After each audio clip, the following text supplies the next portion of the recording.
Ruang workshop sepertinya menjadi salah satu ruang favorit bagi anak-anak di rumah kreatif. Di sini mereka bisa bereksplorasi dengan berbagai peralatan seni. Biasanya diawali dengan contoh karya yang dibuat para guru pembimbing. Karya guru pembimbing ini akan menjadi pemicu bagi anak-anak di rumah kreatif untuk menghasilkan karya yang kadang melebihi ekspektasi dari para pembimbingnya. Iya, ruang workshop di rumah kreatif memang menjadi tempat berproses bagi anak-anak tersebut untuk menggali potensi-potensi besar yang ada di dalam diri mereka. Mas Ari, jadi kalau bisa tahu nih, bisa diceritakan awal mula Anda terlibat di sampai akhirnya mendirikan rumah kreatif seperti ini gimana sih, Mas?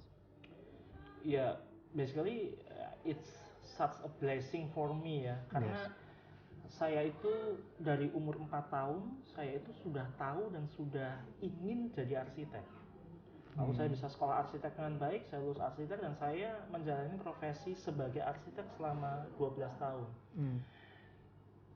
Tapi beberapa tahun terakhir saya berpikir gini, saya ini tujuannya kemana sih?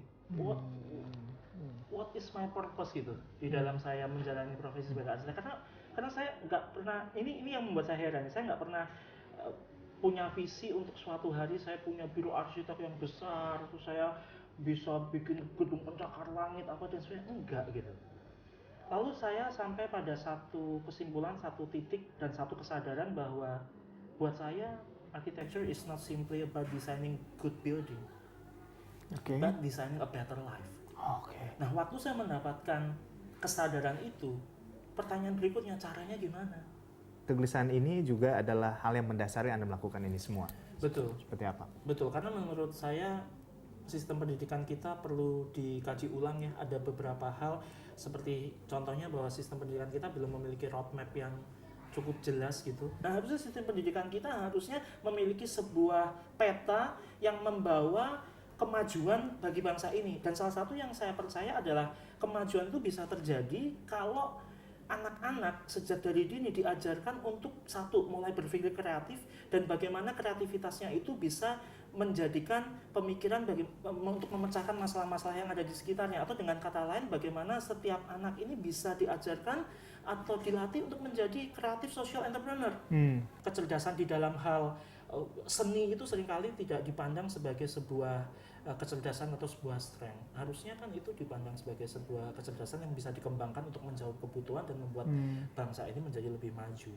Nah, karena kegelisahan itulah kemudian saya mencoba berpikir, kayaknya saya bisa mengarah kepada purpose saya ketika saya terlibat di dalam sebuah upaya untuk membangun sistem pendidikan yang dimulai dari pendidikan informal untuk menghasilkan para kreatif entrepreneur. Nah, dan saya percaya bukan kebetulan suatu hari pada saat saya sedang bertanya kepada diri saya tentang what is my purpose gitu ya, why I do what I do, saya sampai pada satu pertemuan dengan seorang anak jalanan yang waktu itu jadi joki. Waktu saya di dalam mobil saya ngobrol sama dia dan dia ternyata seperti apa waktu itu? Ya, waktu itu saya cerita, saya tanya latar belakangnya gimana dan sebagainya, sampai kemudian saya tawarkan kepada dia, kamu mau nggak daripada kamu ada di jalanan, kamu tinggal di satu tempat di mana kamu bisa belajar dan sebagainya. Nah, pada saat itu saya nggak tahu loh tempatnya ada di mana. Saya cuma ngomong gitu aja dengan refleks saja ngomong kayak gitu. Iya. Lalu saya menghubungi salah satu teman di salah satu panti asuhan yang saya kenal, saya telepon dan kemudian dia menjawab adalah kalau untuk yang kasus seperti ini dia tidak handle, tapi dia kemudian mereferensikan dengan salah satu yayasan yang khusus menangani anak-anak jalanan atau anak terlantar, yaitu yayasan KDM atau Kampus Diakonia Modern. Bermula dari Anda ingin menjadikan anak-anak ini untuk, terutama anak yang tadi itu sang joki tadi, untuk memiliki kehidupan yang lebih baik, memiliki mimpi. Karena saya percaya bahwa setiap anak, setiap dari diri kita ini punya yang namanya strength. Strength itu adalah segala sesuatu yang memang diberikan kepada kita dari sejak kita lahir, bukan saja sesuatu yang kita bisa, tapi sesuatu yang bisa kita nikmati untuk membangun kehidupan kita dengan lebih baik. Talent.